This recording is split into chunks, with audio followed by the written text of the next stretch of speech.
Next up, game number 2, we go to the South region. Sweet 16, Big Blue Nation, going to be all over the scene in Atlanta and take up all those tickets. Kentucky on a roll. They're 5.5 and 138.5 against Kansas State. Kentucky is 26-10. K-State is 24-11. This is the late game on CBS, 6:37 Pacific with the tip time. And I know Calipari was bitching on the selection show. Oh, at the Boise. Put us in Alaska. Look at the draw. It's so tough. 538.com. Call it the easiest path to the Final Four for any team by far.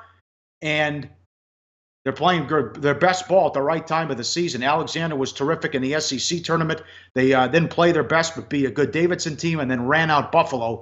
Kentucky's peaking. Calipari's got them playing well, Teddy.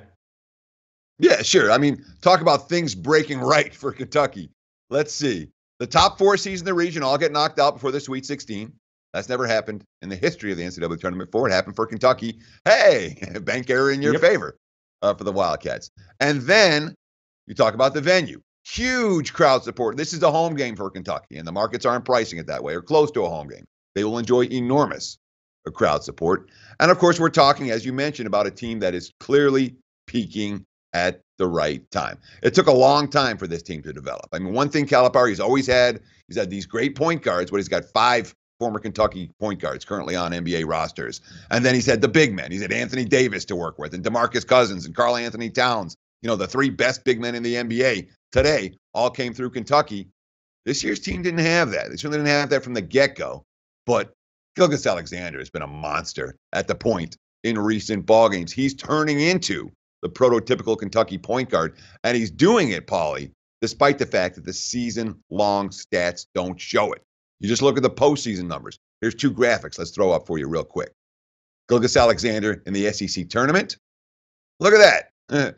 20 assists, 5 turnovers, 63 points in 3 games. And look at him in the big dance. Again, the assist-to-turnover ratio, tremendous. The scoring, tremendous. The ability to contribute with rebounding, tremendous. The ability to distribute, tremendous. Look at the numbers. In 5 postseason games, Gilgeous-Alexander, 21.8 points per game, a 3.3 to 1 assist-to-turnover ratio, and more steals than turnovers. Those are all very, very positive signs for Kentucky moving forward. Now we have Kansas State, which they struggle mightily on offense. They're great defensively, but it was a horror show as they won 2 low-scoring games to get here.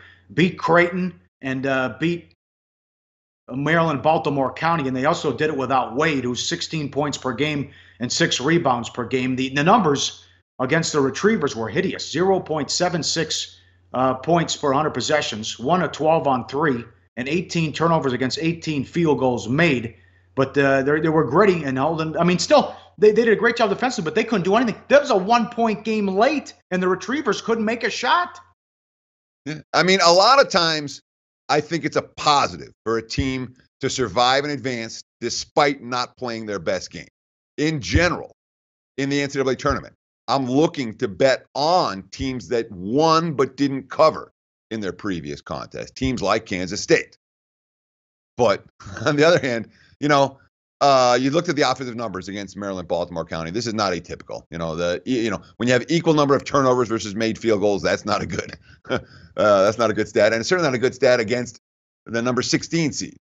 But the fact that they were able to survive these 2 games without Dean Wade, who's an All Big 12 player, 16.5 points, 6.3 rebounds, both team leading numbers. Also, 89 assists versus only 47 turnovers. That's rare for a guy his size. He has 50 steals. He has 27 blocked shots. And guess what? Dean Wade might be back for this ballgame. The quote, "I'm excited.